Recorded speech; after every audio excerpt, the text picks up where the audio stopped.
বান্দা তোমার শরীর যখন ক্লান্ত হয়ে বিছানায় শুয়ে যায়, আমি সেই রব যে তোমাকে মায়া করে ঘুমটা পাড়িয়ে দিই, ঘুমটা পাড়িয়ে দিই। সকাল সকাল যদি তুমি উঠতে না পারো, ঘুম থেকে উঠতে যদি তোমার একটা দুইটা হয়ে যায়, চাকরি তোমার থাকবে না, তোমার রিজিকের রাস্তা বন্ধ হয়ে যাবে দুনিয়াবি ভাবে।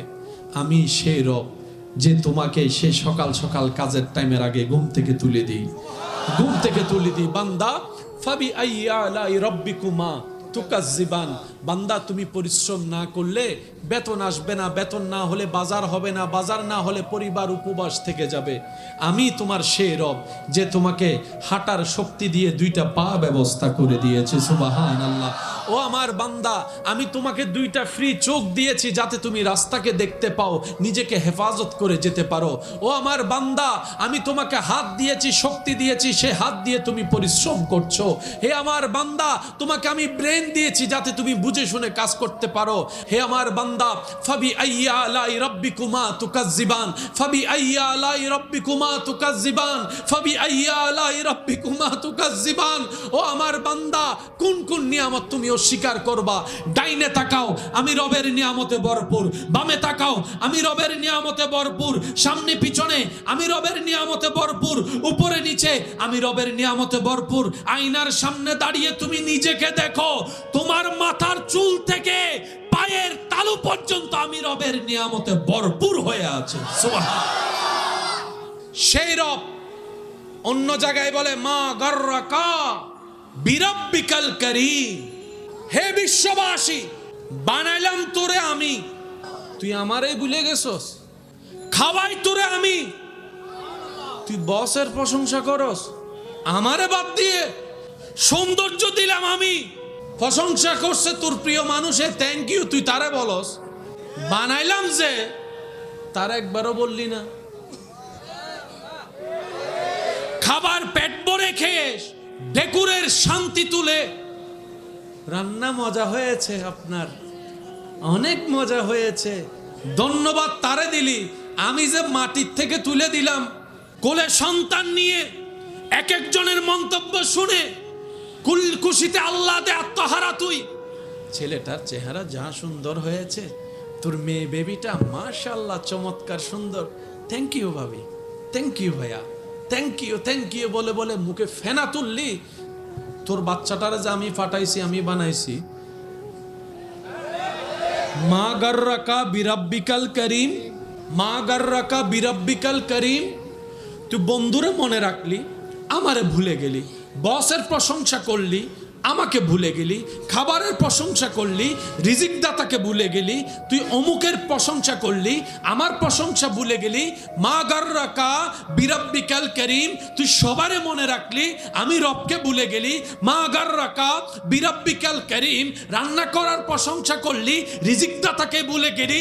মা গর্রাকা বিরাব্বিকাল করিম, ঘুম সুন্দর হওয়ার কারণে রুমের এসির তোষকের প্রশংসা করলি, আমি রব যে তোকে ঘুম দিলাম, আমি রবের কথা ভুলে গেলি।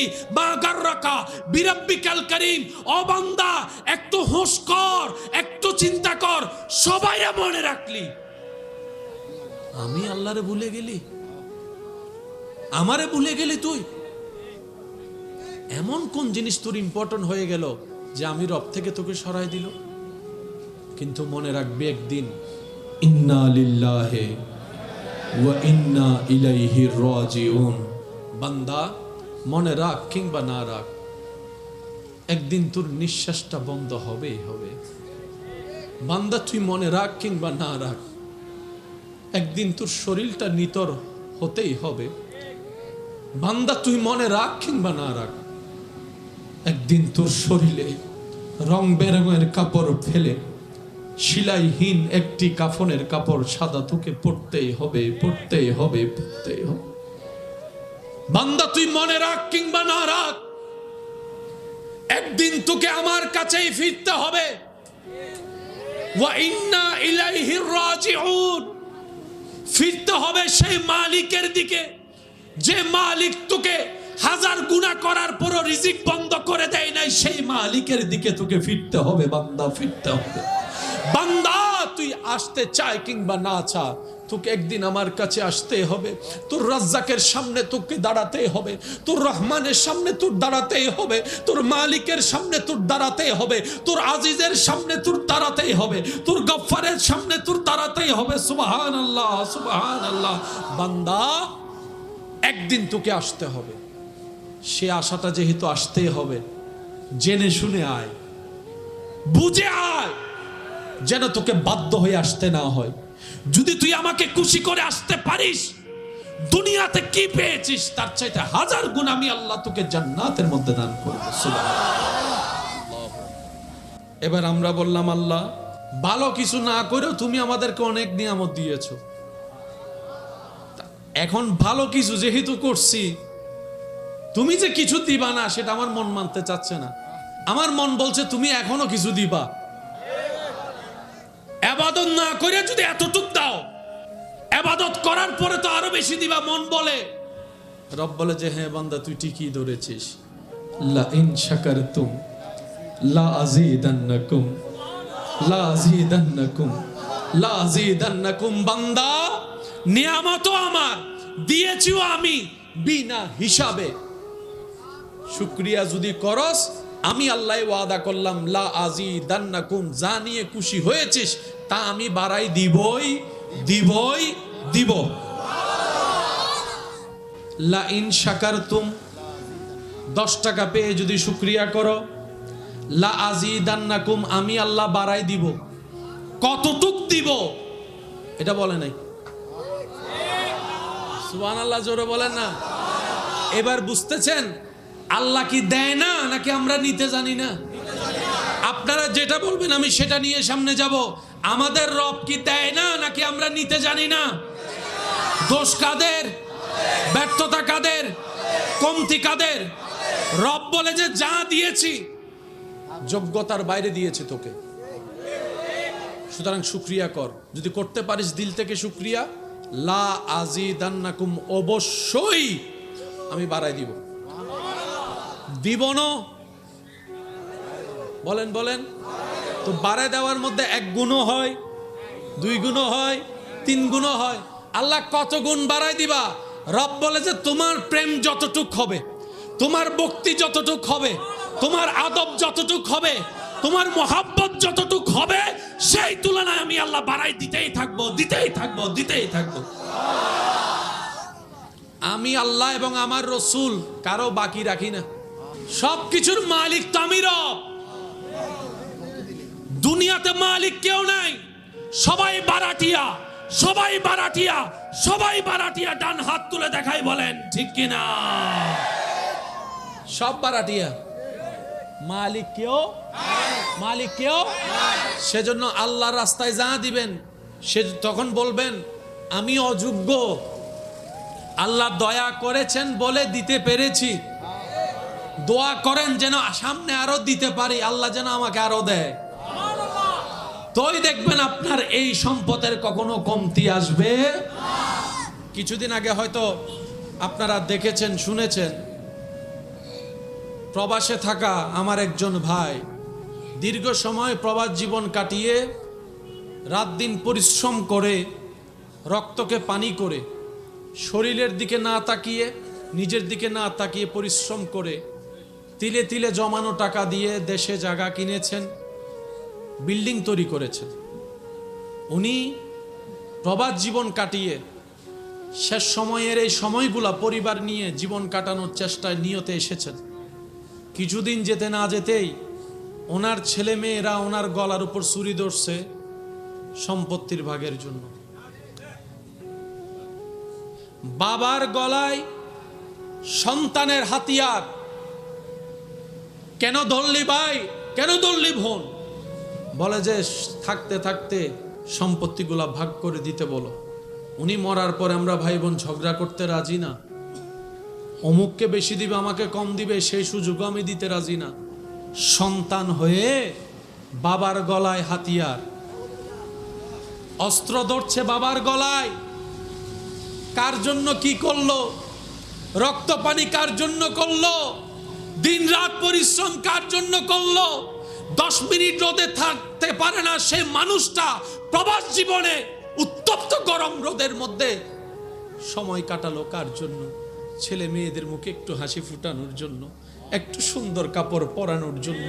নিজে যা জীবনে কষ্ট সয়েছে, ছেলে মেয়েকে সেই কষ্টের আঁচড় না দেওয়ার জন্যই তো এই কষ্ট সয়েছেন। আজকে বয়সের সূর্যটা অস্ত যাওয়ার সময় আসলো, ছেলে মেয়ে নাতি নাতনি নিয়ে একটু সময় কাটাবে সেই চিন্তাটাই হয়ে এসেছে, কিন্তু আর পূরণ হলো না। হাতের আঙ্গুল একটা ভেঙে দেওয়া হয়েছে, শরীরের মধ্যে গলার মধ্যে আঘাত দেওয়া হয়েছে, পিঠের মধ্যে বেতের আঘাত দেওয়া হয়েছে। এই সম্পদ লাভ কি? যে সম্পদে আপন সন্তান, স্ত্রী, পুত্র আপনকে শত্রু বানিয়ে দেয়। কথা বলেন ঠিক কিনা? সেজন্য আল্লাহর কাছে সম্পদ চাইবেন কিভাবে? আল্লাহ অতটুক সম্পদ দাও যতটুক সম্পদ আমি পেলে সচ্ছলতার জীবন নিয়ে, পরিবারের সবাই নিয়ে তোমার দরবারে শুকরিয়ার সিজদা আদায় করতে পারবো, অতটুক সম্পত্তি তুমি আমাকে দান করো। আল্লাহ অতটুক সম্পত্তি দাও যে সম্পত্তি আমার আসলে আমার পরবর্তী প্রজন্ম কারো সামনে হাত পাততে না হয়, দুই হাত যেন তোমার দরবারে বারবার পাতে, অতটুক সম্পত্তি দাও। আল্লাহ অমন সম্পত্তি দিও না যে সম্পত্তির কারণে আমার রক্তের ছেলে মেয়েরাই আমার দুশ্মন হয়ে যাবে, ভাই ভাইয়ের দুশ্মন হয়ে যাবে, এমন সম্পদ দিও না। এক কথায় আল্লাহ আমাকে কল্যাণময় সম্পদ তুমি দান করো।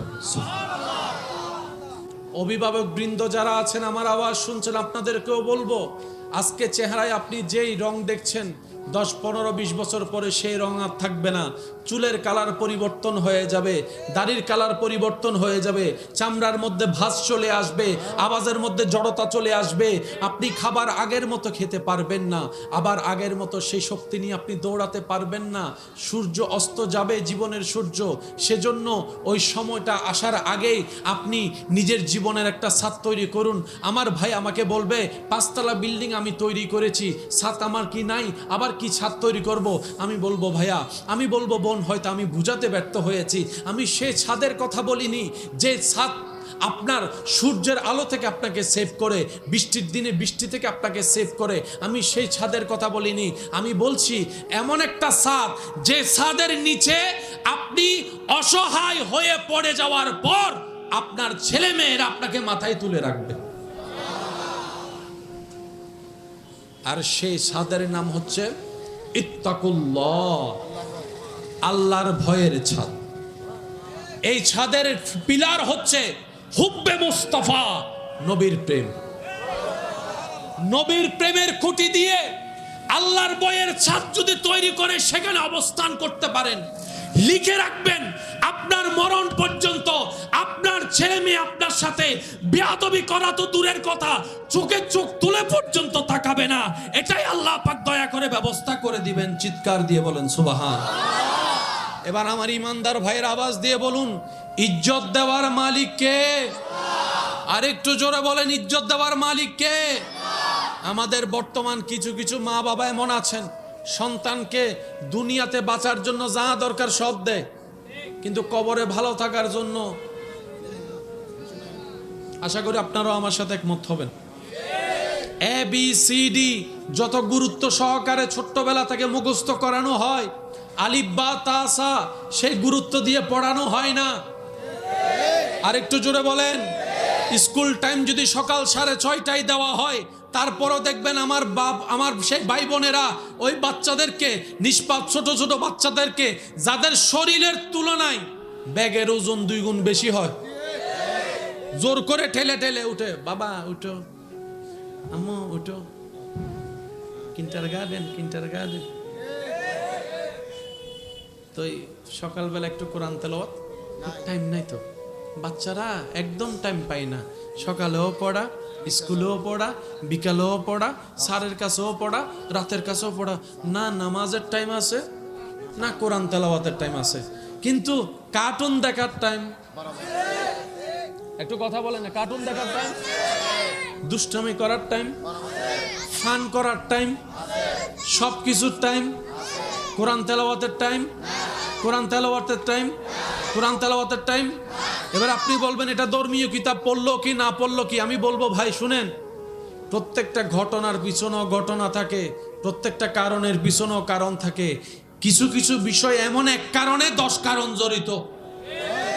পৃথিবীর হাজার মানুষ চেষ্টা করলো আল্লাহ নামের অস্তিত্ব বিলীন করার কোনো সুযোগ নাই, সুযোগ নাই, সুযোগ নাই, সুযোগ নাই, সুযোগ নাই।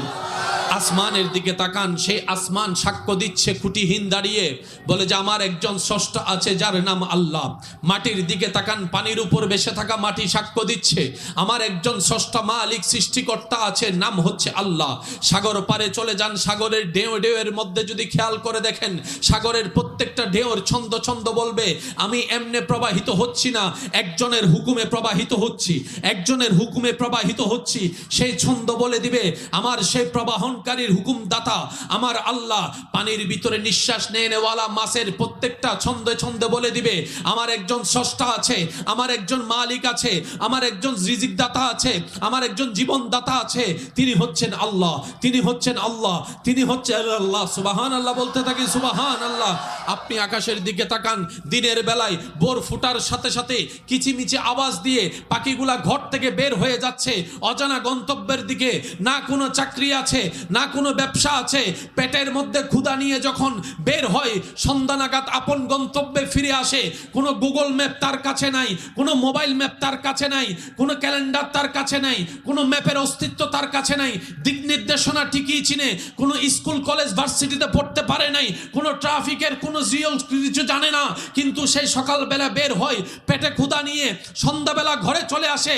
যখন পাখিকে জিজ্ঞেস করবেন পেটের অবস্থা কি, বলে যে সকালবেলা খালি বের হয়েছি, এখন পেট ভরপুর করে এসেছি, পেট ভরপুর করে এসেছি, পেট ভরপুর করে এসেছি। প্রশ্ন রাখলাম চাকরি কি তোমার আছে, বলে যে চাকরি আমাদের করা লাগে না। ব্যবসা কি তোমাদের আছে, বলে যে ব্যবসা আমাদের করা লাগে না। তো পেট ভরালা কিভাবে? পাখি উত্তর দেয় আমরা বেওয়ারিশ নই, আমাদের একজন মালিক আছে, আমাদের একজন খালিক আছে, আমাদের একজন স্রষ্টা আছে, আমাদের একজন খেয়াল রাখনেওয়ালা আছে, আমাদের একজন যত্নকারী আছে। তিনি হচ্ছেন আমাদের আল্লাহ, তিনি হচ্ছেন আমাদের আল্লাহ, তিনি হচ্ছেন আমাদের আল্লাহ। গর্জন দিয়ে বলেন সুবহানাল্লাহ, আরেকটু ঈমানি আওয়াজে বলেন সুবহানাল্লাহ। তিনি আমাদের আল্লাহ। আপনি ডানে তাকান, বামে তাকান, অনুভব করেন বাতাসের ছন্দ প্রমাণ করে আল্লাহ আছে, গাছের প্রমাণ করে আল্লাহ আছে, মেঘ জ্বলছে, মেঘ দৌড়াচ্ছে, প্রমাণ করে আল্লাহ আছে, আকাশ থেকে বৃষ্টি বর্ষণ হচ্ছে, প্রমাণ করছে আল্লাহ আছে। সমস্ত সৃষ্টি জগতেই প্রত্যেক সেকেন্ডে প্রমাণ করে এটা কোনো এককভাবে আল্লাহ তাআলা সৃষ্টি করেছেন এই কুল কায়নাতকে। এটা এমনি এমনি হয় নাই, মালিক একজন আছে। আওয়াজ দিয়ে বলুন তিনি কে? সুদের ব্যাপারে সবাই জানে, ঘুষের ব্যাপারে, অন্যায়ভাবে জায়গা দখল করা, জুলুম করা, সব জানে, তারপরও করি, কারণ আমরা বুঝি নাই। নামাজ কয় ওয়াক্ত? সবাই সবাই সবাই, কিন্তু মসজিদ মসজিদ মসজিদ কেন? নামাজ জেনেছি, বুঝি নাই। যারা নামাজ জেনেছে তারা মসজিদের সাথে সাক্ষাৎ করে বেশিরভাগ মানুষ সপ্তাহে কয় রাকাত? কয় রাকাত? নামাজ যারা জেনেছে সপ্তাহে পড়ে 2 রাকাত। আর যারা নামাজ একবার বুঝতে পেরেছে 5 ওয়াক্ত পড়ে পড়ে শীতের কালে কম্বল থেকে বের হয়ে ঠান্ডা পানি দিয়ে ওযু করে তাহাজ্জুদের নামাজে দাঁড়িয়ে যায়। ডান হাত তুলে দেখাই, বলেন ঠিক কিনা? জাননেওয়ালা আলাদা, বুঝনেওয়ালা আলাদা। বলেন জাননেওয়ালা আলাদা। এবার আসেন আমার ভাইয়েরা, আমরা জানি কম বেশি সবাই, এখন থেকে একটু বুঝার চেষ্টা করব। আর একটু জোরে একটা কথা মনে রাখবেন, যে রবের হবে সবকিছু তার হবে। সুবহানাল্লাহ বলতে থাকি, যে রবের হবে সবকিছু তার হবে। আমরা খুঁজেও যা পাই না, রবের বন্ধুদেরকে রব তার চাইতে আরো 1000 গুণ বেশি দান করেন। সুবহানাল্লাহ। আমরা পাই না কেন? আমরা পাওয়ার মতো উপযুক্ত এখনো হতে পারিনি। আমরা পাই না কেন? পাওয়ার মতো চাওয়া আমরা চাইতে জানিনি। আমরা পাই না কেন? পেলেও হারাই ফেলি কেন? আমরা আপন রবের সাথে সম্পর্ক না করে দুনিয়ার সাথে সম্পর্ক করেছি, যেই দুনিয়াতে আছে ধোঁকা, বাটপারি, বেঈমানি ছাড়া আর কিচ্ছু নাই। কথা বলেন ঠিক কিনা? আমরা দুনিয়াকে যতটুকু আপন ভাবি, দুনিয়া আমাদেরকে তত আপন আমরা দুনিয়াকে যত যত্ন সহকারে নিজের ভিতর রাখতে চাই, দুনিয়া তত আদর করে আপনাকে আমাকে রাখতে চায়। কিন্তু দুনিয়া তাদেরকে রাখে যারা এই জায়গায় আপন রবকে রাখে। সুবহানাল্লাহ জোরে বলেন। দুনিয়া তাদেরকে সম্মান দেয় যাদের এই হৃদয়ে রবের প্রতি ইজ্জত আছে। দুনিয়া তাদেরকে মূল্যায়ন দেয় যারা দুনিয়াতে সমস্ত কিছুকে বাদ দিয়ে রবের কাজকে মূল্যায়ন দিয়েছে। রব্বুল আলামিন বলে, কুল কায়নাত আমার, সৃষ্টিকর্তা আমি, সুতরাং বান্দাদের ভিতরে যে হবে আমার, আমি আল্লাহ আমার সৃষ্টিকে তার করে দিব। রব্বুল আলামিন কোরআনের মধ্যে বলে, আলা ইন্না আউলিয়া আল্লাহ লা খাউফুন আলাইহিম ওয়ালা হুম ইয়াহজানুন। চিৎকার দিয়ে বলেন সুবহানাল্লাহ। আমার বিজ্ঞানের ছাত্র ভাইয়েরা বোনেরা যদি থাকেন, একটু মনোযোগ দিয়ে শ্রবণ করবেন। আল্লাহ অহেতুক কোনো কিছুই সৃষ্টি করে না। আল্লাহর প্রত্যেকটা সৃষ্টিতে বিশেষ কিছু কারণ থাকে। নাকের ভিতর পশম আছে না নাই? এবার সব সময় কি আপনি মাস্ক লাগাতে পারেন? সম্ভব। এবার আপনার এই জায়গায় দুলি আছে না নাই? রাস্তার দুলি, গাড়ির দুলি, কাজের দুলি, ময়লার দুলি, হাজার কিছু আপনার নিঃশ্বাসে ভিতরে ফুসফুসে যাচ্ছে কি যাচ্ছে না? এবার আল্লাহ তাআলা কি করলেন? আপনার নাকের ভিতরে পশমের ব্যবস্থা করে দিয়েছেন। এই পশমগুলা যতগুলা ধুলি আসে সবগুলাকে ঢুকতে দেয় না, পশমে আটকায় যায়। সুবহানাল্লাহ জোরে বলেন। এবার এরপরও কিছু ঢুকার সম্ভাবনা আছে না নাই? এবার আল্লাহ তাআলার নাকের ঠিক গোড়ার মধ্যে কিছু লিকুইড জাতীয় জেলের ব্যবস্থা করেছেন। ওই জেলগুলো আপনার সেই ধুলিকে আর ভিতরে যেতে দেয়। এবার আপনাদের শর্টকাট ভাবে বললে বুঝতে পারবেন। করোনাকালীন সময়ে ডাক্তার আমাদেরকে বারবার একটা পরামর্শ দিয়েছে, হাসি আসলে কি করো? একটু বলেন না, বলছে? শুনছেন? ডাক্তার মহোদয় আপনি আমাকে এরকম করতে বললেন কেন? বলে যে হাসির মাধ্যমে যেটা নিঃশ্বাস বের হয়, এই নিঃশ্বাসে শুধু বাতাস বের হয় না, তোমার নাকে জমে থাকা রোগগুলা বের হয়, জীবাণুগুলা বের হয়, অসুখগুলা বের হয়।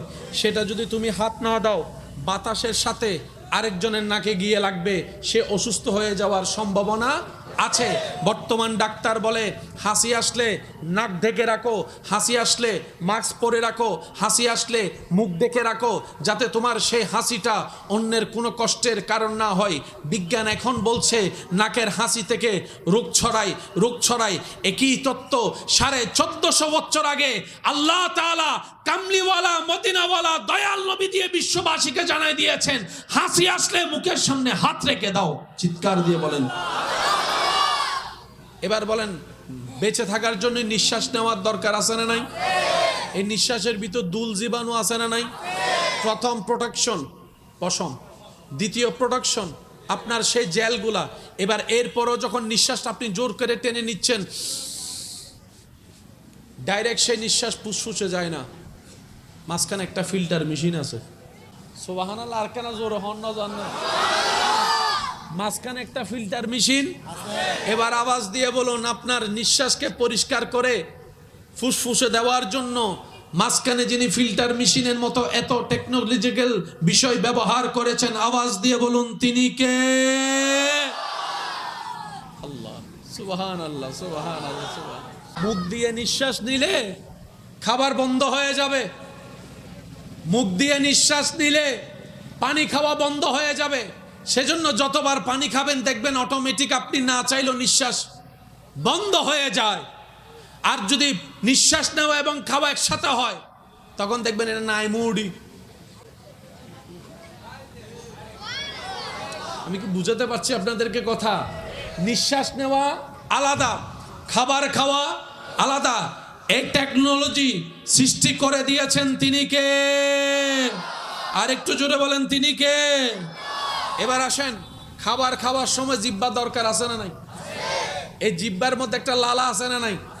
সেজন্য বেশি ঝাল লাগলে লালা, আপনি দেখবেন বেশি যখন ঝাল লাগে আপনার মুখের লালাগুলো একটু জমাট হয়ে যায়, ভারী হয়ে যায়। খেয়াল করে দেখবেন, যত লালা ফালাই দিবেন জাল তত।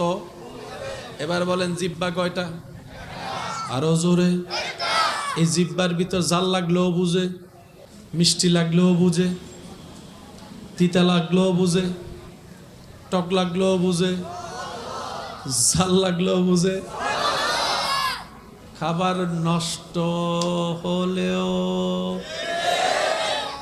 এবার সে জিহ্বা যখন আপনি খাবার মুখে দেন, বেঁচে থাকার জন্য তো খাবারের দরকার আছে না নাই? এবার খাবারের ভিতর অনেক রকম খাবার আছে না নাই? একটু জোরে বলেন। নরম খাবার, শক্ত খাবার, হাড্ডি খাবার, চর্বি খাবার, শাক খাবার, গোস্ত খাবার। আপনি যখন খাবার মুখে দেন, আজকে খাবার পরে দেখবেন অটোমেটিক আপনার যে খাবারের জন্য যে দাঁত দরকার, আপনার জিহ্বা অটোমেটিক খাবারকে সেই দাঁতের নিচে নিয়ে যায়। আজীবন খেয়ে গেছেন, হয়তো খেয়াল করার সময় পান নাই। সামনে দাঁত আছে না নাই? এবার বলেন, যখন হাড্ডি চাবান, সামনের নাকি পিছনের? আরো জোরে বলেন, আরো জোরে বলেন। আপনি যখনই হাড্ডি নিবেন, দেখবেন আপনার হাত অটোমেটিক। আরো জোরে বলেন না। এবার অনেকে হাড্ডি চুইসা মগজ খাওয়া পছন্দ করে, যে আছে না নাই? হাড্ডি যখনই হাতে নিবেন, দেখবেন যে সেটা আর ওদিকে যায় না। সুবহানাল্লাহ নহর। আর একটু জোরে বলতে হবে সুবহানাল্লাহ। এবার আপনি যখন শাক খান, আল্লাহু আকবার, চিবানোর জন্য দাঁতের দরকার আছে না নাই? গরুর গোশত চিবানোর জন্য দাঁতের দরকার আছে না নাই? এবার আমি প্রশ্ন করব, আপনারা উত্তর দিবেন, আমাদের দাঁত দিয়েছেন কে? এবার জিহ্বাটাকে একটু মারির গোড়ায় নিয়ে যান, দেখবেন সেপ্টা দাঁত। এবার একটু সামনে আনেন, দেখবেন যে একটু মঞ্চা দাঁত। এবার আরেকটু সামনে আনেন, দেখবেন সোজা দাঁত। কুকুরের দাঁত দেখছেন? সিংহের দাঁত, ছাগলের দাঁত, গরুর দাঁত, গরুর দাঁত। এবার আমাদের ভিতরে গরুর দাঁতের মতো দাঁত আছে না নাই? আবার সিংহের দাঁতের মতো দাঁত আছে না নাই? আল্লাহ আমাদেরকে সোজাও দিলা, সেপ্টাও দিলা, কোনাও দিলা। ব্যাপার কি? রব বলে যে শাকও খাইতে হবে, হাড্ডিও চাবাইতে হবে, গোস্তও চিরতে হবে। তোদের দাঁতকে আমি আল্লাহ এমন ভাবে বানিয়েছি, আমি আল্লাহ যত প্রকার খাবারকে হালাল করেছি, ওই হালাল খাবার মতো তোদের দাঁতও ব্যবস্থা করে দিয়েছে। আপনি ছাগলের সামনে একটা মুরগি রাখবেন, সে খাবে শাকসবজি। শাকসবজি খাওয়ার দাঁত হলো সোজা। আপনি সিংহের সামনে যখন শাকসবজি রাখবেন, সে খাবে গোস্ত, সেজন্য দাঁতগুলা মঞ্চে মঞ্চে কি, দাঁতগুলা কি, সেজন্য আপনার সে দাঁতও আল্লাহ দিয়েছেন। এই হুজুরের সভাপতিত্বে আজকের এই আজিমুশান নূরানি ইমানি মাহফিলের মান্যবর প্রধান আলোচক, আমার স্নেহধন্য রৌনকে আহলে সুন্নত, রৌনকে মিল্লত, মুজাহিদে মিল্লত, সারা বাংলার আলোড়ন সৃষ্টিকারী আলোচক হযরতুল ইল্লাম জনাব মৌলানা মুফতি গোলাম রব্বানী কাশিমি সাহেব মাদ্দা জিল্লুহুল আলী নাতে রসুলের খেদমত নিবেদন করেছেন। শায়ের জগতের এক উজ্জ্বল নক্ষত্র, আমার প্রাণপ্রিয় স্নেহধন্য ভাই শায়ের আহলে সুন্নত শায়ের মৌলানা মুহাম্মদ মাহিউদ্দিন তানবীর সাহেব মাদ্দা জিল্লুহুল আলী। আজকের মাহফিলের সম্মানিত মান্যবর প্রধান আলোচক মনিরুল্লাহ শাহ মাজার প্রাঙ্গণের সাবেক পেশ ইমাম রৌনক আহলে সুন্নত মৌলানা মুহাম্মদ মুর্শেদুল আলম আল কাদিরি মাদ্দা জিল্লুহুল আলী সাহেব সহ আমন্ত্রিত অতিথিবৃন্দ, উপস্থিত আল্লাহর প্রেমিক, নবীর প্রেমিক, ইমানদার ভাইয়েরা, ব্যবসায়ী, চাকরিজীবী ভাইয়েরা, দিনমজুর ভাইয়েরা, চালক ভাইয়েরা, স্কুল কলেজ ভার্সিটি মাদ্রাসার প্রাণপ্রিয় ছাত্র ভাইয়েরা, উপস্থিত এলাকার মান্যবর ব্যক্তিবর্গ, মুরাব্বিয়ান এজাম, হাজেরানে মজলিস, আল্লাহর প্রেমিক, নবীর প্রেমিক, আসসালামু আলাইকুম ওয়া রাহমাতুল্লাহি তাআলা ওয়া বারাকাতুহু। জবান খুলে সর্বপ্রথম সবাই মিলে ওই মহান মুনিবের আলিশান ও পাক দরবারে লক্ষ কোটি শুকরিয়া জ্ঞাপনের নিমিত্তে নিজের জবান থেকে আওয়াজ বের করব মোহাব্বত মিশ্রণ করে ওই রবের দরবারে, যে রব আপনার আমার হাজার হাজার গুনাহ অপরাধ দেখার পরও রহমতের ছাদর তলে রেখে রিজিক আমাদের জন্য উন্মুক্ত রেখেছেন। ওই রব যিনি অসহনীয় গরমকে রহমতের বৃষ্টিদানের মাধ্যমে সম্পূর্ণ পরিবেশকে শীতল করে আমাদের বাস উপযুক্ত করেছেন। ওই রবের দরবারে সবাই মিলে জবান খুলে একবার চিৎকার দিয়ে বলি আলহামদুলিল্লাহ। আওয়াজটা মনে হয় আরেকটু বড় হবে, আরেকবার বলি আলহামদুলিল্লাহ, আরেকবার চিৎকার দিয়ে বলি আলহামদুলিল্লাহ। আল্লাহ তাআলা মেহেরবানি করে আমাদের সবার জীবনের কবিরা সগীরা গুনাহকে মাফ করে দিন, চিৎকার দিয়ে বলেন আমিন। আল্লাহ দয়া করে আমাদের সবার মা বাবার গুনাহ মাফ করে দিন। আমাদের যত আত্মীয় স্বজন এবং এই এলাকায় যত কবরবাসী এই মুহূর্তে কবরের কঠিন আযাবে কষ্ট পাচ্ছে, আল্লাহ মেহেরবানি করে দয়া করে প্রত্যেকটি কবরবাসীকে আযাব থেকে মুক্তি দান করুন। আজকের এই আয়োজনে আমরা সবাই একত্রিত হয়েছি ওলি জগতের উজ্জ্বল নক্ষত্র শাহ সুফি হযরত সৈয়দ মনিরুল্লাহ শাহ রহমতুল্লাহ আলাইহির এই সালানা উরসে পাকে আল্লাহ পাক আমাদের সকলের হাজিরি কবুল করুক আমিন।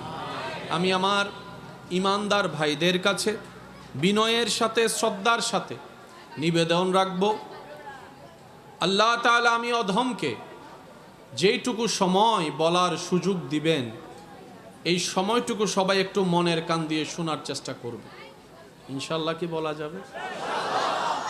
দ্বিতীয় নাম্বার, আওয়াজগুলো একটু আমাকে একটু আপনারা মেহেরবানি করে কথা বুঝে বুঝে আওয়াজ দিয়ে একটু সহযোগিতা করবেন। যারা করতে রাজি আছেন তারা একবার বলেন মারহাবা, মাশাআল্লাহ। আর একটু গর্জন দিয়ে বলেন মারহাবা। মাইকের আওয়াজ যতটুকু যাচ্ছে যে যেখান থেকে শুনতে পাচ্ছেন গভীর মনোযোগ। তবে মাইকওয়ালা ভাইকে অনুরোধ করব, রাত যেহেতু গভীর হয়েছে ছোট্ট আওয়াজও অনেক বড় শোনায়, তো সেক্ষেত্রে মাইকওয়ালা ভাইয়ের কাছে অনুরোধ, মাইকের আওয়াজ যতটুকু নিয়ন্ত্রণে রেখে মানুষকে কষ্টমুক্ত রাখা যায় চেষ্টা করবেন। কারণ ইসলাম কাউকে কষ্ট দেওয়া পছন্দ, কারো ঘুম নষ্ট হওয়া পছন্দ করে। অনেকেই আছেন হয়তো ওষুধ খেয়ে ঘুমানোর চেষ্টা করছেন, যদি আমার আওয়াজের কারণে আমাদের আওয়াজের কারণে যদি ঘুমাতে না পারে, খাজনার চাইতে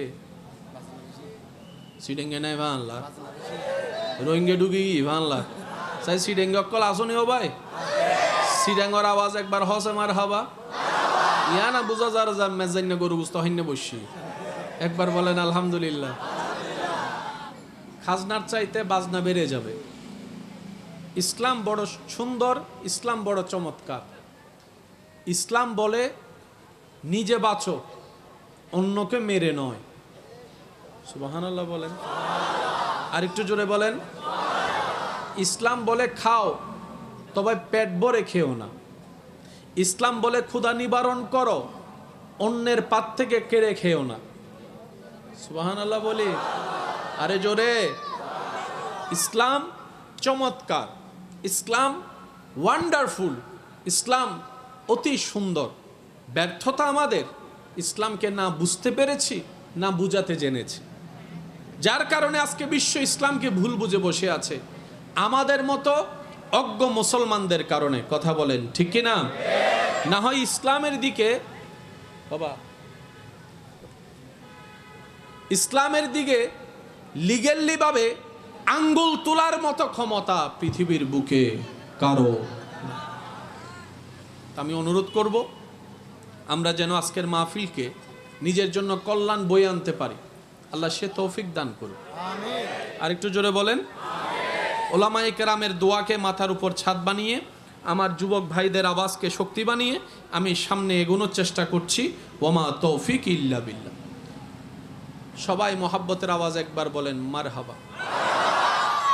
সবাই একটু দিলের কানটা প্রস্তুত রাখবেন। চামড়ার কান দিয়ে সারাদিন শুনেছেন, এখন যতটুকু সময় শুনবেন দিলের কান দিয়ে শোনার চেষ্টা করবেন।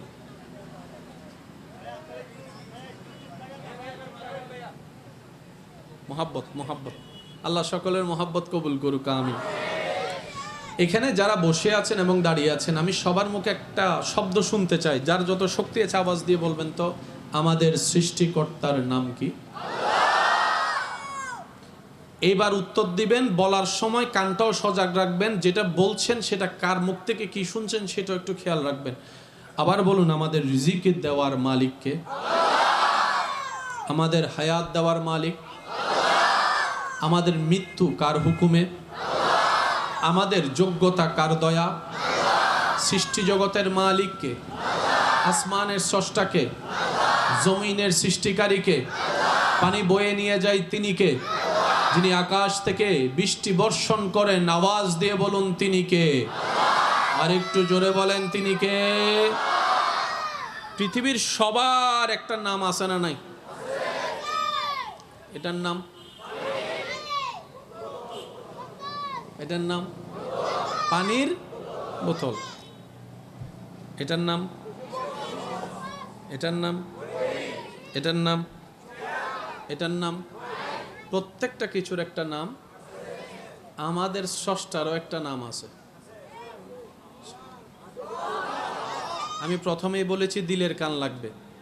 এর সাথে আর একটা কথা অ্যাড করছি, একটু প্রেমিক হয়ে বসুন। সুবহানাল্লাহ, শুনছি না তো? পিছন পর্যন্ত কি আমার আওয়াজ শোনা যাচ্ছে? একদম পিছন পর্যন্ত ক্লিয়ার? মাশাআল্লাহ। আমাদের স্রষ্টারও একটা নাম। নামটা আওয়াজ দিয়ে বলুন তো কি? একটু খেয়াল করবেন। আলিফ, লাম, লাম, হা। দেখতে লাগে 4 হরফ, মূলত 5 হরফ। আশেকরা আরো জোরে জোরে বলতে হবে সুবহানাল্লাহ। ভাইয়া, দেখতে লাগে কয় হরফ? ভিতরে আছে কয় হরফ? ভিতরে আছে কয় হরফ? আলিফ। বলেন বলেন, আলিফ, লাম, লাম, হা। মাঝখানের লামের ভিতর 2টা লাম। সুবহানাল্লাহ বলেন না। মাঝখানের লামের ভিতর কয়টা লাম? এবার এই বোতল শব্দ কয় হরফ? বতল। আপনি যদি এই বতল থেকে ব ফেলে দেন, এটা আর কোনো শব্দ পানি বোতল বোঝাবে? তখন হয়ে যাবে কি? তল। বলেন না, তখন কি হয়ে যাবে? তল। আপনি যদি পৃথিবীর সমস্ত শব্দকে যদি একটা হরফ সরাই ফেলেন, অর্থ পাল্টাই যাবে। যে কোনো কিছু আপনি ধরেন, এক হরফ শব্দ লড়ে গেলে এটা আর মূল থাকবে? বলে না, মূল থাকবে। যেমন প্যান্ডল থেকে যদি আপনি পেয়ে ফালাই দেন, কোথায় প্যান্ডল কোথায় ডল?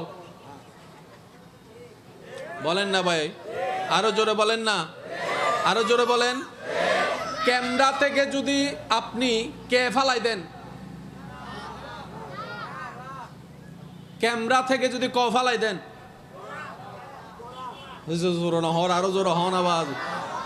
মূল অস্তিত্ব কখনো টিকবে? আমাদের স্রষ্টার নাম এমন ভাবে সংরক্ষিত। আলিফ, লাম, লাম, হা স্রষ্টার নাম। প্রথম আলিফ যদি আপনি ফালাই দেন, তখন শব্দ দাঁড়াবে লাম, লাম, হা, লিল্লাহ।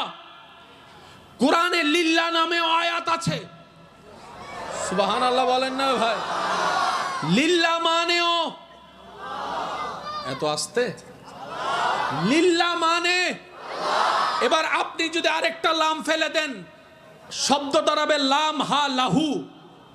কোরআন বলে লাহুল মুলক। এরপরে যদি আপনি আবার লাম ফেলে দেন, হরফ থাকে একটা হা, হা মানে হু। কোরআন বলে হুয়াল্লাহুল্লাযী লা ইলাহা ইল্লাহু। চিৎকার দিয়ে বলেন সুবহানাল্লাহ। আপনি যত ফেলবেন, আল্লাহ নামের অস্তিত্ব ঠিক। সুবহানাল্লাহ বলেন। আল্লাহ নামের অস্তিত্ব কখনো বিকৃত হবে? এবার বলেন, কম বেশি সবার নাম ব্যঙ্গ করা যায় কি যায় না? কিন্তু আল্লাহ নাম এমন নাম, এটা ব্যঙ্গ করার কোনো নাম হইল রোবেল।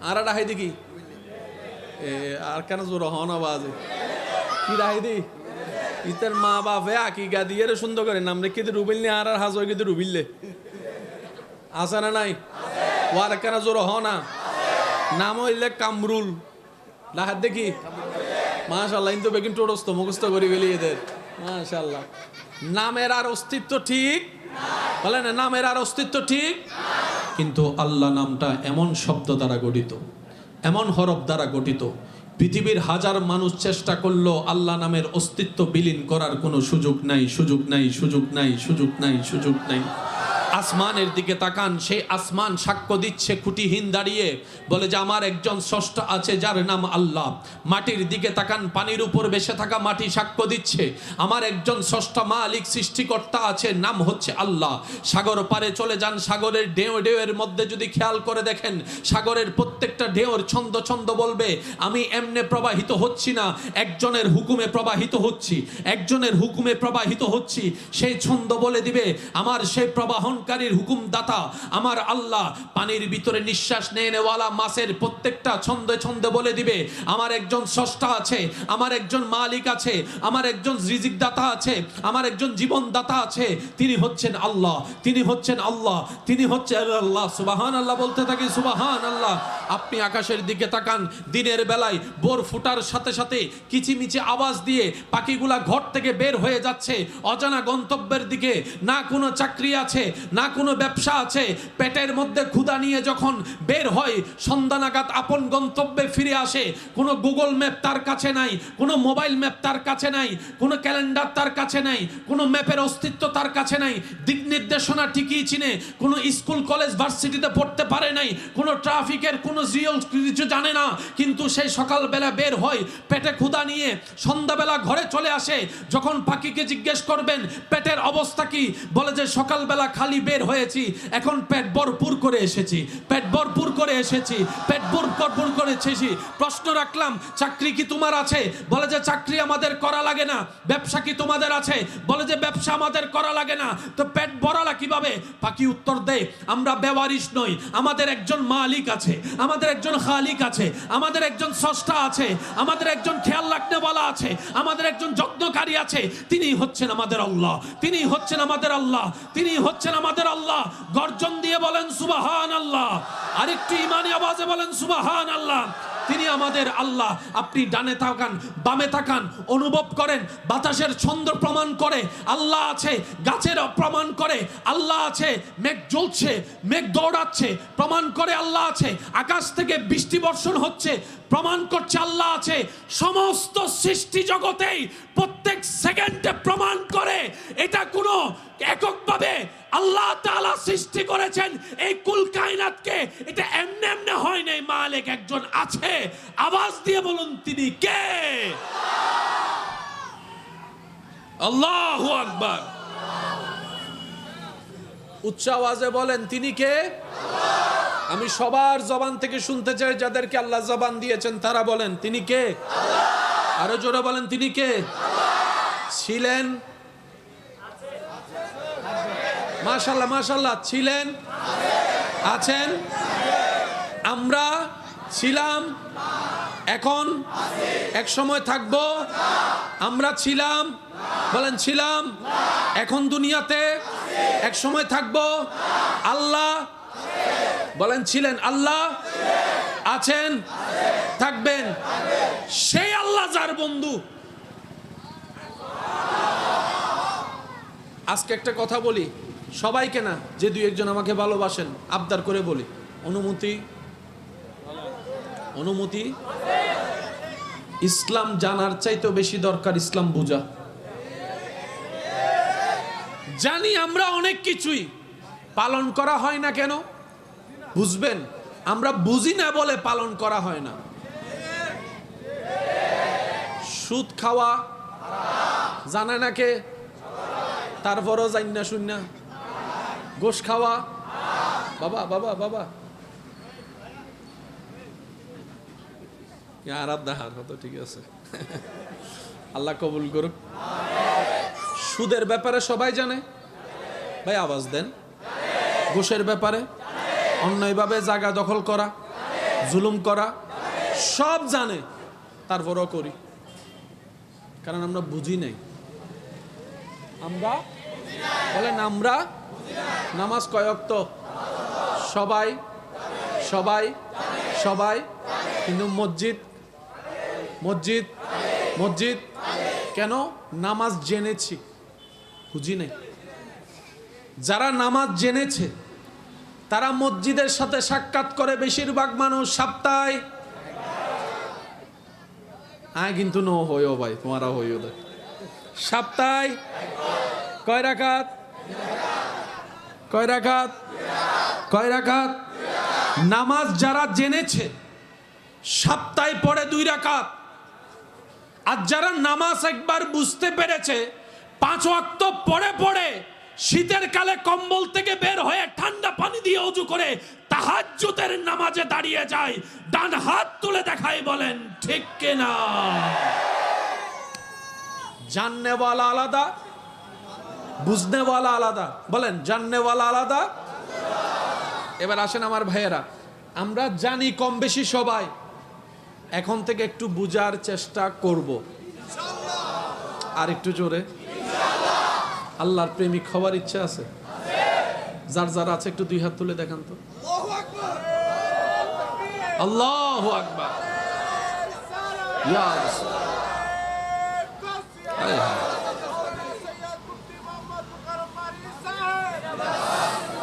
মোহাব্বতের আওয়াজ একবার বলি আলহামদুলিল্লাহ। আল্লাহ আপনাদেরকে সবাইকে রবের প্রেমিক হিসেবে কবুল করুন। আপনাদের উসিলায় আল্লাহ আমাকেও প্রেমিক হিসেবে কবুল করুন। ইমানদার ভাইয়েরা, মনে রাখবেন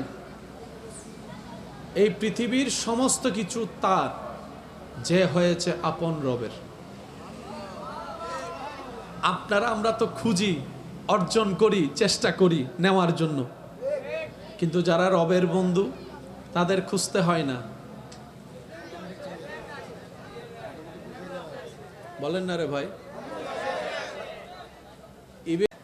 অনর ফগরের টিয়া আছে, টিয়া আনেন ডসন এবারে সুন্দর করে ছবির মাঝখান দিলে হা চললে করি, ইহার বাহক চাহিবা মাত্র দিতে আছে না? আছে না?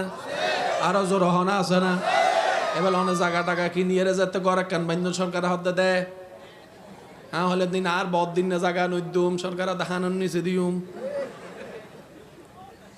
তোরে 3 গুণ বেশি দিউম দে। ভুল হয় ফানলার কেন? হগুন ভাই হগুন।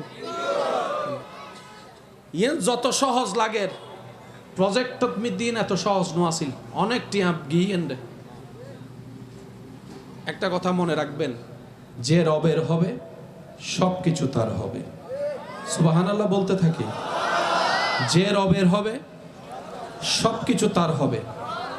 আমরা খুঁজেও যা পাই না, রবের বন্ধুদেরকে রব তার চাইতে আরো 1000 গুণ বেশি দান করেন। সুবহানাল্লাহ। আমরা পাই না কেন? আমরা পাওয়ার মতো উপযুক্ত এখনো হতে পারিনি। আমরা পাই না কেন? পাওয়ার মতো চাওয়া আমরা চাইতে জানিনি। আমরা পাই না কেন? পেলেও হারাই ফেলি কেন? আমরা আপন রবের সাথে সম্পর্ক না করে দুনিয়ার সাথে সম্পর্ক করেছি, যেই দুনিয়াতে আছে ধোঁকা, বাটপারি, বেঈমানি ছাড়া আর কিচ্ছু নাই। কথা বলেন ঠিক কিনা? বাবা একটু মনোযোগ দিবেন। আমরা দুনিয়াকে যতটুকু আপন ভাবি, দুনিয়া আমাদেরকে তত আপন। আমরা দুনিয়াকে যত যত্ন সহকারে নিজের ভিতর রাখতে চাই, দুনিয়া তত আদর করে আপনাকে আমাকে রাখতে চাই। কিন্তু দুনিয়া তাদেরকে রাখে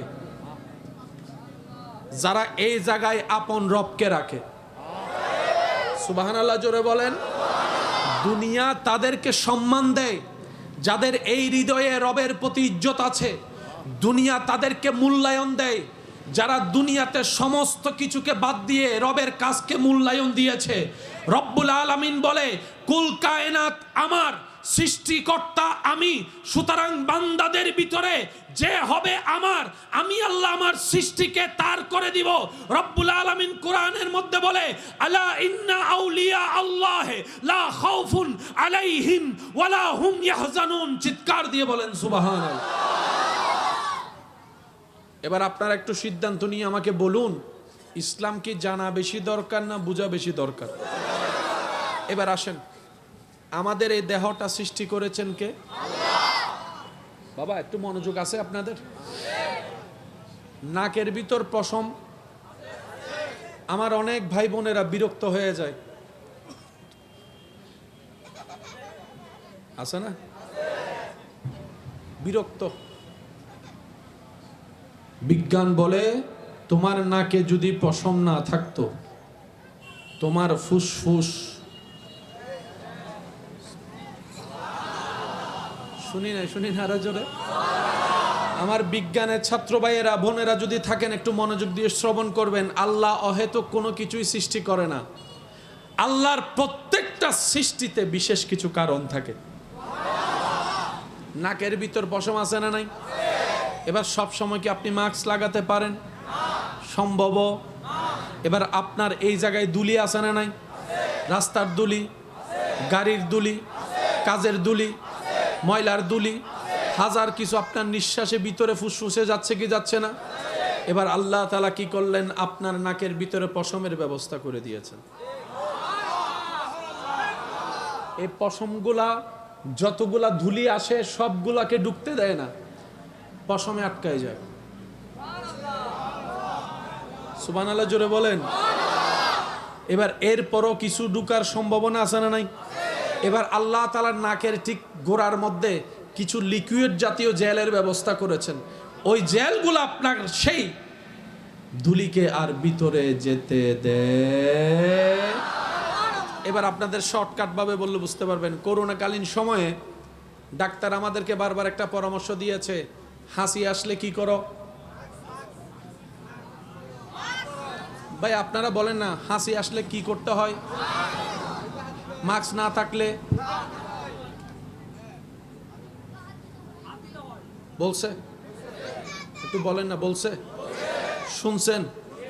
ডাক্তার মহোদয় আপনি আমাকে এরকম করতে বললেন কেন? বলে যে হাসির মাধ্যমে যেটা নিঃশ্বাস বের হয়, এই নিঃশ্বাসে শুধু বাতাস বের হয় না, তোমার নাকে জমে থাকা রোগগুলা বের হয়, জীবাণুগুলা বের হয়, অসুখগুলা বের হয়। সেটা যদি তুমি হাত না দাও, বাতাসের সাথে আরেকজনের নাকে গিয়ে লাগবে, সে অসুস্থ হয়ে যাওয়ার সম্ভাবনা আছে। বর্তমান ডাক্তার বলে হাসি আসলে নাক ঢেকে রাখো, হাসি আসলে মাস্ক পরে রাখো, হাসি আসলে মুখ ঢেকে রাখো, যাতে তোমার সেই হাসিটা অন্যের কোনো কষ্টের কারণ না হয়। বিজ্ঞান এখন বলছে নাকের হাসি থেকে রোগ ছড়ায়। একই তত্ত্ব 1450 বছর আগে আল্লাহ তাআলা কামলিওয়ালা মদিনাওয়ালা দয়াল নবী দিয়ে বিশ্ববাসীকে জানাই দিয়েছেন, হাসি আসলে মুখের সামনে হাত রেখে দাও। চিৎকার দিয়ে বলেন। এবার বলেন, বেঁচে থাকার জন্য নিঃশ্বাস নেওয়ার দরকার আছে না নাই? এই নিঃশ্বাসের ভিতর দুল জীবাণু আছে না নাই? প্রথম প্রোটেকশন পশম, দ্বিতীয় প্রোটেকশন আপনার সেই জেলগুলা। এবার এরপরও যখন নিঃশ্বাসটা আপনি জোর করে টেনে নিচ্ছেন, ডাইরেক্ট সেই নিঃশ্বাস ফুসফুসে যায় না, মাঝখানে একটা ফিল্টার মেশিন আছে।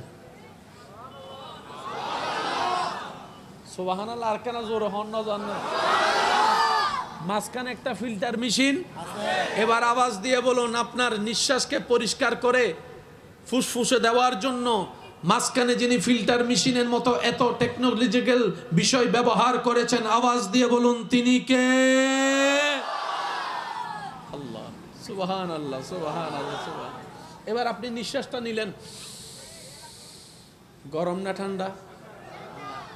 যখন ফেলেন একটু হাত দিয়ে দেখেন, আরো দেখেন। আল্লাহর কুদরত দেখার ইচ্ছা আছে না? একটু দেখেন না, মুখেরটা দেখেন।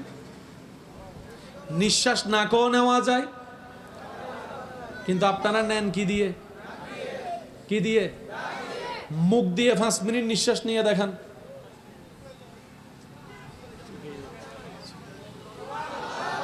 আরো জোরে বলেন না, আরেকটু জোরে বলেন না। মুখ দিয়ে নিঃশ্বাস নিলে খাবার বন্ধ হয়ে যাবে, মুখ দিয়ে নিঃশ্বাস নিলে পানি খাওয়া বন্ধ হয়ে যাবে। সেজন্য যতবার পানি খাবেন দেখবেন অটোমেটিক আপনি না চাইলেও নিঃশ্বাস বন্ধ হয়ে যায়। আর যদি নিঃশ্বাস নেওয়া এবং খাওয়া একসাথে হয় তখন দেখবেন এটা নাই মুডি, আমি কি বুঝাতে পারছি আপনাদেরকে কথা? নিঃশ্বাস নেওয়া আলাদা, খাবার খাওয়া আলাদা। এই টেকনোলজি সৃষ্টি করে দিয়েছেন তিনি কে? আর একটু জোরে বলেন তিনি কে? এবার আসেন, খাবার খাওয়ার সময় জিহ্বা দরকার আছে না নাই? এই জিহ্বার মধ্যে একটা লালা আছে না নাই? সেজন্য বেশি জাল লাগলে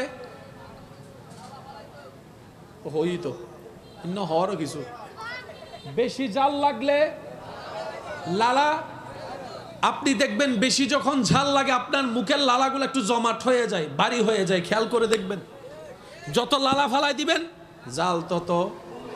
এবার বলেন জিহ্বা কয়টা? আরো জোরে। এই জিহ্বার ভিতর জাল লাগলেও বুঝে, মিষ্টি লাগলেও বুঝে,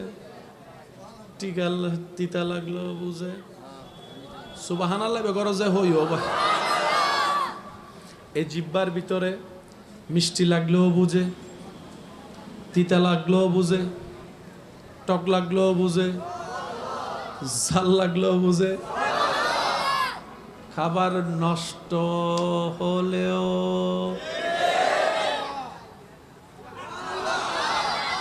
আমি শুনি না, আরো জোরে। একটা মাত্র। এবার জিহ্বাটা ঘরে যাইয়া দেখবেন জিহ্বার গোড়াটা বড়, যত সামনে আসে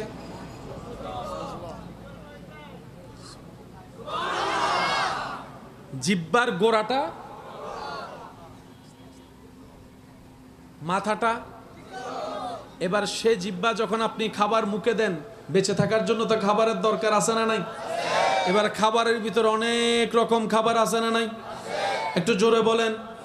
নরম খাবার, শক্ত খাবার, হাড্ডি খাবার, চর্বি খাবার, শাক খাবার, গোস্ত খাবার। আপনি যখন খাবার মুখে দেন, আজকে খাবার পরে দেখবেন অটোমেটিক আপনার যে খাবারের জন্য যে দাঁত দরকার, আপনার জিহ্বা অটোমেটিক খাবারকে সেই দাঁতের নিচে নিয়ে যায়। আজীবন খেয়ে গেছেন, হয়তো খেয়াল করার সময় পান নাই। সামনে দাঁত আছে না নাই? এবার বলেন, যখন হাড্ডি চাবান, সামনের নাকি পিছনের? আরো জোরে বলেন, আরো জোরে বলেন। আপনি যখনই হাড্ডি নিবেন দেখবেন আপনার হাত অটোমেটিক। আরো জোরে বলেন না। এবার অনেকে হাড্ডি চুইসা মগজ খাওয়া পছন্দ করে, যে আছে না নাই? হাড্ডি যখনই হাতে নিবেন দেখবেন যে সেটা আর ওদিকে যায় না। সুবহানাল্লাহ নহর। আর একটু জোরে বলতে হবে সুবহানাল্লাহ। এবার আপনি যখন শাক খান, আল্লাহু আকবার, চিবানোর জন্য দাঁতের দরকার আছে না নাই? গরুর গোশত চিবানোর জন্য দাঁতের দরকার আছে না নাই? এবার আমি প্রশ্ন করব, আপনারা উত্তর দিবেন, আমাদের দাঁত দিয়েছেন কে? এবার জিহ্বাটাকে একটু মারির গোড়ায় নিয়ে যান, দেখবেন সেপ্টা দাঁত আছে আছে। জিহ্বাকে নিয়ে যান, দেখবেন যে সেপ্টা। এবার একটু সামনে আনেন, দেখবেন যে একটু মঞ্জা দাঁত। এবার আরেকটু সামনে আনেন, দেখবেন সোজা দাঁত।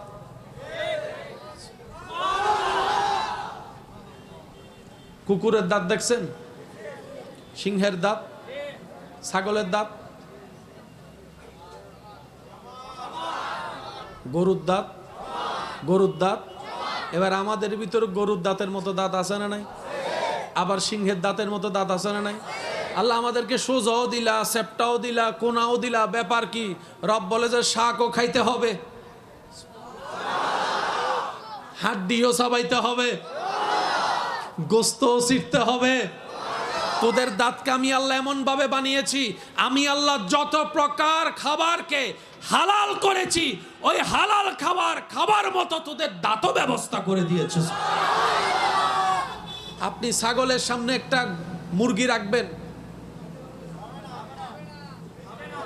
সে খাবে শাকসবজি। শাকসবজি খাওয়ার দাঁত হলো সোজা।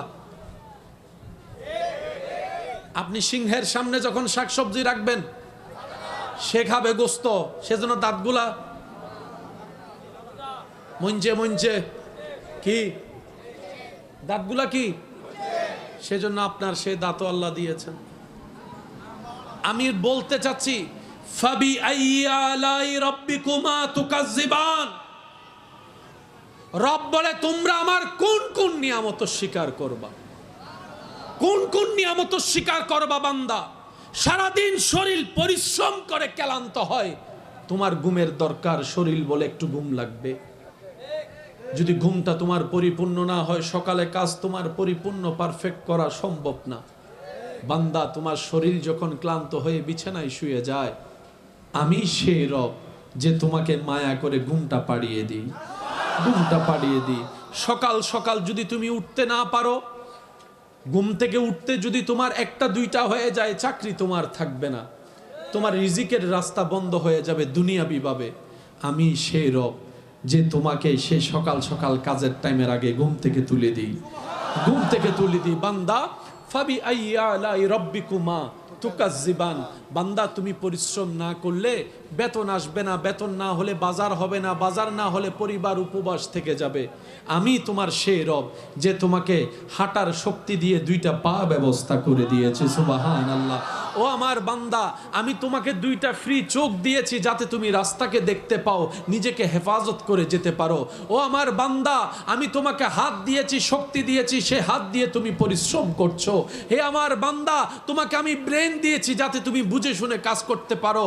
বান্দা রব বলে, হে আমার বান্দা, ফাবিআইয়ি আলাই রাব্বিকুমা তুকাজ্জিবান, ফাবিআইয়ি আলাই রাব্বিকুমা তুকাজ্জিবান, ফাবিআইয়ি আলাই রাব্বিকুমা তুকাজ্জিবান।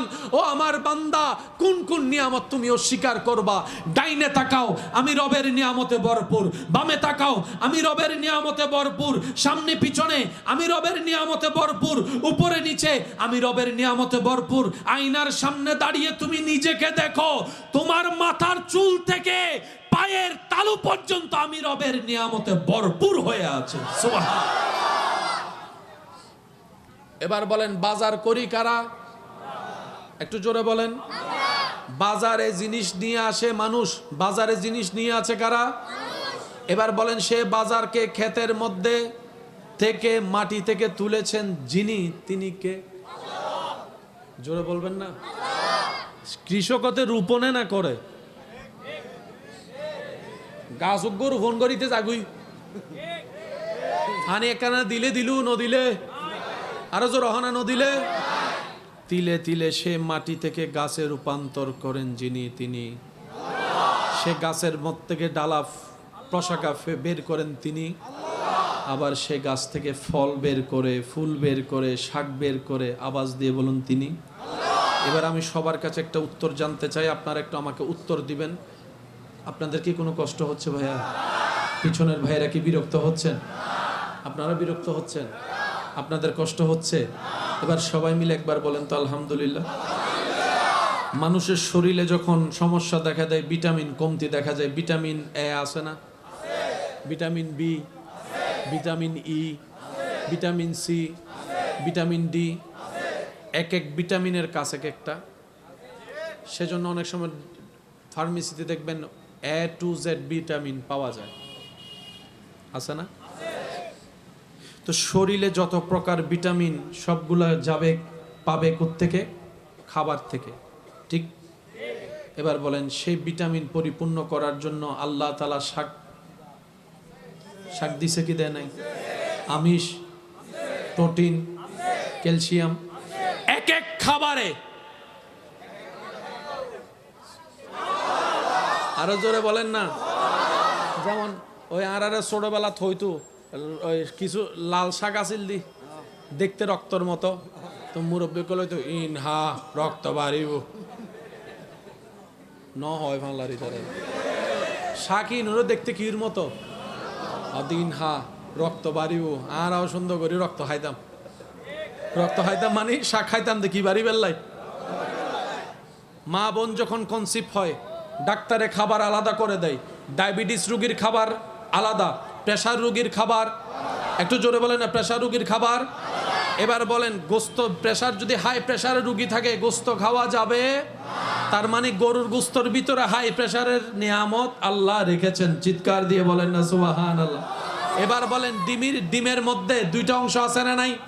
একটা সাদা অংশ আর একটা কুসুমের অংশ আছে না নাই? অনেক রোগীকে দেখবেন সাদা অংশ খায়,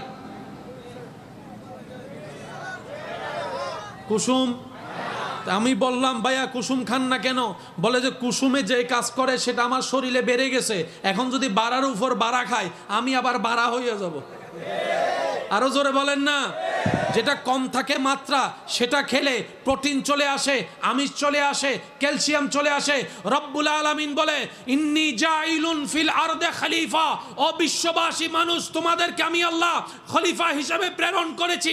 এই পৃথিবীতে টিকে থাকার মতো তোমাদের যা দরকার আমি রব সব ব্যবস্থা করে দিয়েছি এই মাটির ভিতরে। চিৎকার দিয়ে বলেন সুবহানাল্লাহ। পুকুরের মাছ আছে না? নদীর মাছ, সাগরের মাছ, তিনটা মাছের স্বাদ কয় রকম? উপকারও বলেন না, উপকারও। এক কথায় ফাবি আইয়া আলাই রাব্বিকুমা তুকাযিবান। রব বলে যে কোনোভাবে আমার নিয়ামত স্বীকার করার কোনো সুযোগ। এই রব অন্য আয়াতে বলেন, ভাইয়া ভাইয়া ভাইয়া ভাইয়া আপনারা বললাম আমি শেষ করে দিতে রাজি। বিরক্ত হচ্ছেন? বিরানির হোসবাইর আইন আইলে আবার বউ গো বাড়ি যাই কেনা। আল্লাহ আপনাদের খাবারে বরকত দান করুক, সবার রিজিকে বরকত দান করুক। আমার প্রিয় ইমানি ভাইয়ের, আপনারা কি প্রস্তুত আছেন ইনশাআল্লাহ? যারা যারা প্রস্তুত আছেন তারা একবার মহাব্বতের আওয়াজ একবার বলেন আলহামদুলিল্লাহ। ইমানদার ভাইয়েরা মনোযোগ দিয়ে শ্রবণ করবেন। ফাবি আইয়া আলাই রাব্বিকুমা, সেই রব অন্য জায়গায় বলে মা গাররাকা বিরাব্বিকাল কারীম। হে বিশ্ববাসী, বানাইলাম তোরে আমি, তুই আমারে ভুলে গেছস। খাওয়াই তোরে আমি, তুই বসের প্রশংসা করস আমারে বাদ দিয়ে। সৌন্দর্য দিলাম আমি, প্রশংসা করছে তোর প্রিয় মানুষে থ্যাংক ইউ, তুই তারে বলস। বানাইলাম যে, তার একবারও বললি না। খাবার পেট ভরে খেয়ে ডেকুরের শান্তি তুলে, রান্না মজা হয়েছে আপনার, অনেক মজা হয়েছে, ধন্যবাদ তারে দিলি। আমি যে মাটির থেকে তুলে দিলাম।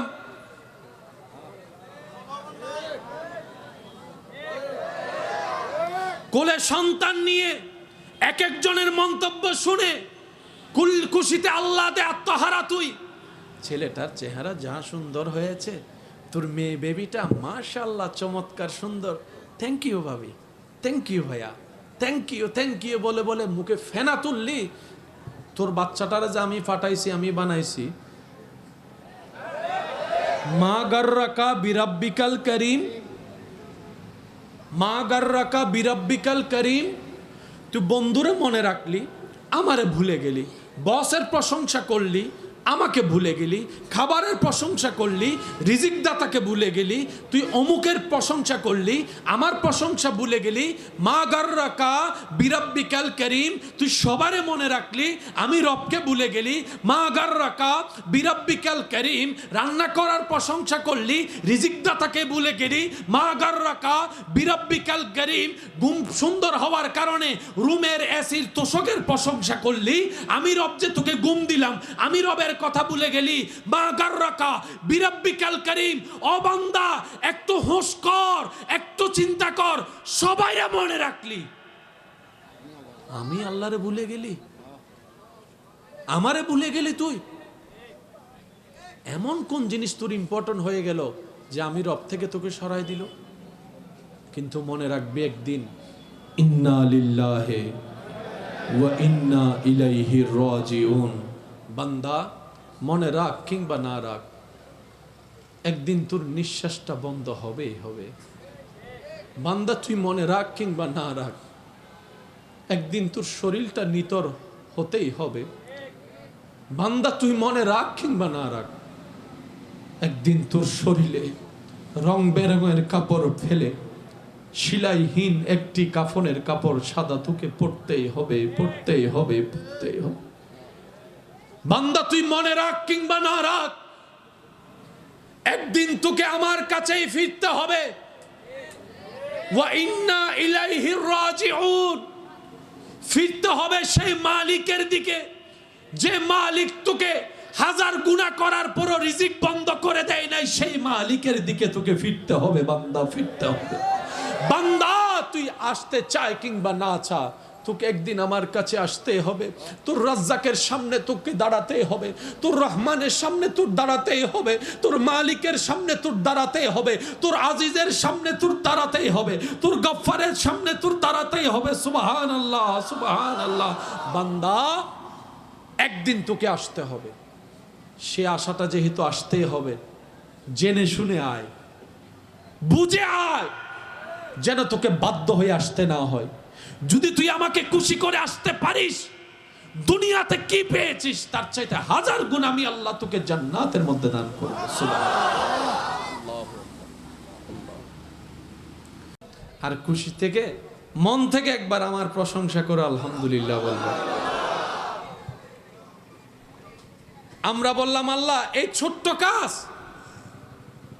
রব বলে যে আগে ছোট্ট কাজটা করে দেখা, তারপরে বলি ছোট্ট কাজ কিনা। আশা করি আপনারা বুঝতে পেরেছেন আমি কি বুঝাতে চাচ্ছি। শুনতে সহজ, একদম সহজ কাজ, পানির চাইতে সহজ। আলহামদুলিল্লাহ বলে এটা আবার কি কঠিন। কিন্তু আমাদের জীবনে অর্ধেক সময় পার হয়েছে আলহামদুলিল্লাহ না বলে। রব বলে বান্দা যা দিব হা হুতাশ করিস না, খুশি থাকিস, আমার শুকরিয়া করিস। এবার আমরা বললাম আল্লাহ আমরা তো জানি, আমরা দেখেছি ভালো কিছু না করেও তুমি আমাদেরকে অনেক নিয়ামত দিয়েছো। এখন ভালো কিছু যেহেতু করছি, তুমি যে কিছু দিবা না সেটা আমার মন মানতে চাচ্ছে না। আমার মন বলছে তুমি এখনো কিছু দিবা। ইবাদত না করে যদি এতটুক দাও, ইবাদত করার পরে তো আরো বেশি দিবা মন বলে। রব বলে যে হ্যাঁ বান্দা তুই ঠিকই ধরেছিস, লা ইন শাকারতুম লা আযীদান্নাকুম লা আযীদান্নাকুম লা আযীদান্নাকুম। বান্দা নিয়ামতও আমার, দিয়েছিও আমি বিনা হিসাবে। শুকরিয়া যদি করস, আমি আল্লাহ ওয়াদা করলাম লা আযীদান্নাকুম, যা নিয়ে খুশি হয়েছিস তা আমি বাড়াই দিবই দিবই দিব। এতটুক কথা যারা বুঝতে পেরেছে তারা একবার বলেন মারহাবা। আপনি আমাকে 1 বোতল পানি দিবেন, আমি আপনাকে 2 বোতল দিব। কয় বোতল?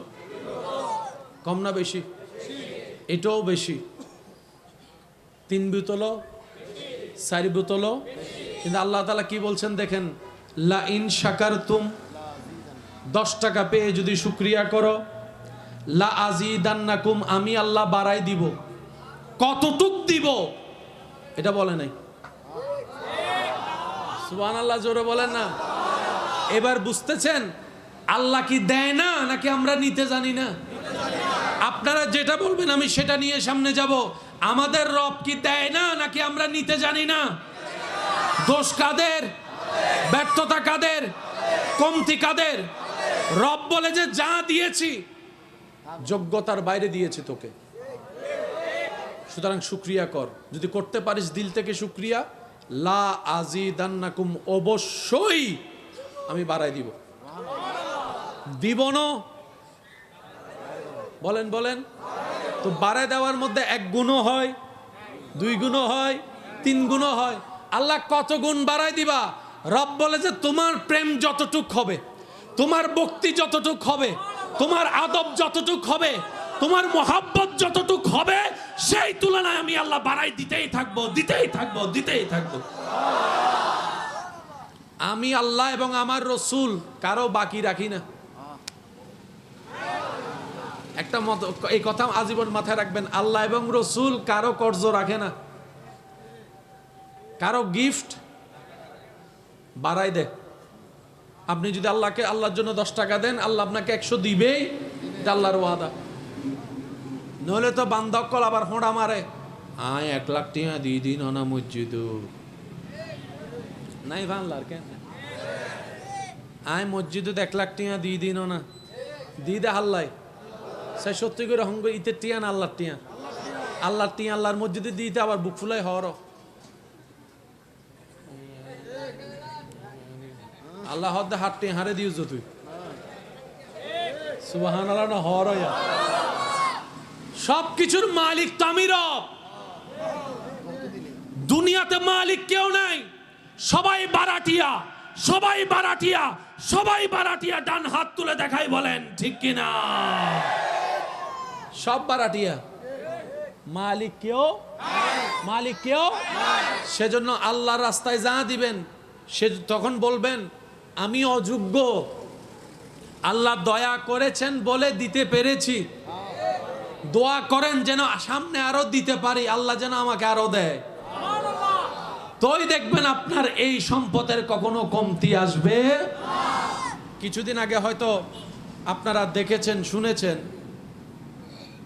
প্রবাসে থাকা আমার একজন ভাই দীর্ঘ সময় প্রবাস জীবন কাটিয়ে রাত দিন পরিশ্রম করে রক্তকে পানি করে শরীরের দিকে না তাকিয়ে নিজের দিকে না তাকিয়ে পরিশ্রম করে তিলে তিলে জমানো টাকা দিয়ে দেশে জায়গা কিনেছেন বিল্ডিং তৈরি করেছেন উনি প্রবাস জীবন কাটিয়ে শেষ সময়ের এই সময়গুলা পরিবার নিয়ে জীবন কাটানোর চেষ্টায় নিয়তে এসেছেন কিছুদিন যেতে না যেতেই ওনার ছেলে মেয়েরা ওনার গলার উপর ছুরি ধরছে সম্পত্তির ভাগের জন্য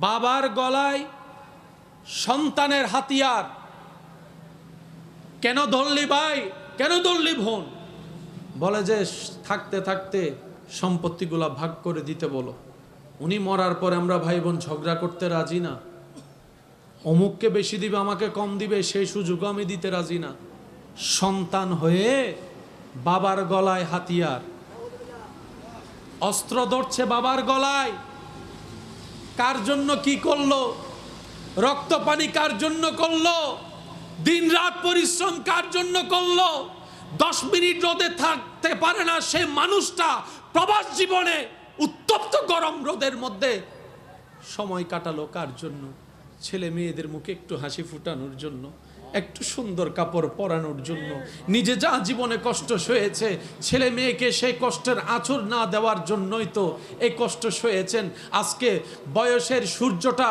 অস্ত যাওয়ার সময় আসলো ছেলে মেয়ে নাতি নাতনি নিয়ে একটু সময় কাটাবে সেই চিন্তাটাই হয়ে এসেছে কিন্তু আর পূরণ হলো না হাতের আঙ্গুল একটা ভেঙে দেওয়া হয়েছে শরীরের মধ্যে গলার মধ্যে আঘাত দেওয়া হয়েছে পিঠের মধ্যে বেতের আঘাত দেওয়া হয়েছে এই সম্পদ লাভ কি যে সম্পদে আপন সন্তান স্ত্রী পুত্র আপনকে শত্রু বানিয়ে দেয় কথা বলেন ঠিক কিনা সেজন্য আল্লাহর কাছে সম্পদ চাইবেন কিভাবে আল্লাহ অতটুক সম্পদ দাও যতটুক সম্পদ আমি পেলে সচ্ছলতার জীবন নিয়ে পরিবারের সবাই নিয়ে তোমার দরবারে শুকরিয়ার সিজদা আদায় করতে পারবো অতটুক সম্পত্তি তুমি আমাকে দান করো আল্লাহ অতটুক সম্পত্তি দাও যে সম্পত্তি আমার আসলে আমার পরবর্তী প্রজন্ম কারো সামনে হাত পাততে না হয় 2 হাত যেন তোমার দরবারে বারবার পাতে অতটুক সম্পত্তি দাও আল্লাহ অমন সম্পত্তি দিও না যে সম্পত্তির কারণে আমার রক্তের ছেলে মেয়েরাই আমার দুশ্মন হয়ে যাবে ভাই ভাইয়ের দুশ্মন হয়ে যাবে এমন সম্পদ দিও না এক কথায় আল্লাহ আমাকে কল্যাণময় সম্পদ তুমি দান করো জাগাও সম্পদ জাগা কি আপনাদের মনে কষ্ট হয়ে যাচ্ছে জাগা কি আমরা সবাই চিনি টাকা কি স্বর্ণ বিল্ডিং শরীরের সুস্থতা কিন্তু এটা যখন অসুস্থ হয় বলেন বলেন বলেন বলেন আপনাদের এলাকায় এমন অনেকে আছে চিকিৎসা করাতে করাতে জায়গা বিল্ডিং ফ্ল্যাট বাড়ি স্বর্ণ তার মানে আসল সম্পদ আর সেই শরীরের দিকে খেয়াল না রেখে সম্পত্তি জোড়ানোর কাজে আমরা নেমে যাই দিন শেষে দেখা যায় এই শরীর বাঁচাইতে গিয়ে অনেক ছেলে মেয়েরা তেমনও চিন্তা করে মইরাও গেছে, এই 5 জন হই আর গুণানো হয়। অনেকে বলে মইরাও গেছে, নিজেও মরল, আমাদের সব কিছু মাইরা গেল। আছে না নাই? সেজন্য আমি সবাইকে বলবো, অভিভাবক বৃন্দ যারা আছেন, আমার আওয়াজ শুনছেন, আপনাদেরকেও বলবো, আজকে চেহারায় আপনি যেই রং দেখছেন 10, 15, 20 বছর পরে সেই রং আর থাকবে না। চুলের কালার পরিবর্তন হয়ে যাবে, দাড়ির কালার পরিবর্তন হয়ে যাবে, চামড়ার মধ্যে ভাঁজ চলে আসবে, আওয়াজের মধ্যে জড়তা চলে আসবে। আপনি খাবার আগের মতো খেতে পারবেন না, আবার আগের মতো সেই শক্তি নিয়ে আপনি দৌড়াতে পারবেন না। সূর্য অস্ত যাবে, জীবনের সূর্য। সেজন্য ওই সময়টা আসার আগেই আপনি নিজের জীবনের একটা ছাদ তৈরি করুন। আমার ভাই আমাকে বলবে 5 তলা বিল্ডিং আমি তৈরি করেছি, ছাদ আমার কি নাই, আবার কি ছাদ তৈরি করব? আমি বলবো ভাইয়া, আমি বলবো বোন, হয়তো আমি বুঝাতে ব্যর্থ হয়েছি। আমি সেই ছাদের কথা বলিনি যে ছাদ আপনার সূর্যের আলো থেকে আপনাকে সেভ করে, বৃষ্টির দিনে বৃষ্টি থেকে আপনাকে সেভ করে। আমি সেই ছাদের কথা বলিনি। আমি বলছি এমন একটা ছাদ, যে ছাদের নিচে আপনি অসহায় হয়ে পড়ে যাওয়ার পর আপনার ছেলে মেয়েরা আপনাকে মাথায় তুলে রাখবে। আর সেই ছাদের নাম হচ্ছে ইত্তাকুল্লাহ, আল্লাহর ভয়ের ছাদ। এই ছাদের পিলার হচ্ছে হুব্বে মুস্তাফা, নবীর প্রেম। নবীর প্রেমের খুঁটি দিয়ে আল্লাহর ভয়ের ছাদ যদি তৈরি করে সেখানে অবস্থান করতে পারেন, লিখে রাখবেন আপনার মরণ পর্যন্ত আপনার ছেলে মেয়ে আপনার সাথে বেয়াদবি করা তো দূরের কথা, চোখে চোখ তুলে পর্যন্ত তাকাবে না। এটাই আল্লাহ পাক দয়া করে ব্যবস্থা করে দিবেন। চিৎকার দিয়ে বলেন সুবহান। এবার আমার ইমানদার ভাইয়ের আওয়াজ দিয়ে বলুন, ইজ্জত দেওয়ার মালিক কে? আর একটু জোরে বলেন, ইজ্জত দেওয়ার মালিক কে? আমাদের বর্তমান কিছু কিছু মা বাবা এমন আছেন, সন্তানকে দুনিয়াতে বাঁচার জন্য যা দরকার সব দেয়, কিন্তু কবরে ভালো থাকার জন্য, আশা করি আপনারাও আমার সাথে একমত হবেন, ABCD যত গুরুত্ব সহকারে ছোট্টবেলা থেকে মুখস্থ করানো হয়, আলিফ বা তা সা সেই গুরুত্ব দিয়ে পড়ানো হয় না। আর একটু জোরে বলেন, স্কুল টাইম যদি সকাল 6:30টায় দেওয়া হয়, তারপরও দেখবেন আমার সেই ভাই বোনেরা ওই বাচ্চাদেরকে, নিষ্পাপ ছোট ছোট বাচ্চাদেরকে, যাদের শরীরের তুলনায় ব্যাগের ওজন 2 গুণ বেশি হয়, জোর করে ঠেলে ঠেলে উঠে, বাবা উঠো, আম্মু উঠো, কিন্টারগার্টেন। তো সকালবেলা একটু কোরআন তেলাওয়াত, টাইম নাই তো, বাচ্চারা একদম টাইম পায় না। সকালেও পড়া, স্কুলেও পড়া, বিকালেও পড়া, স্যারের কাছেও পড়া, রাতের কাছেও পড়া। না নামাজের টাইম আছে, না কোরআন তেলাওয়াতের টাইম আছে, কিন্তু কার্টুন দেখার টাইম। একটু কথা বলেন না, কার্টুন দেখার টাইম, দুষ্টামি করার টাইম, ফান করার টাইম, সব কিছুর টাইম। কোরআন তেলাওয়াতের টাইম, কোরআন তেলাওয়াতের টাইম, কোরআন তেলাওয়াতের টাইম।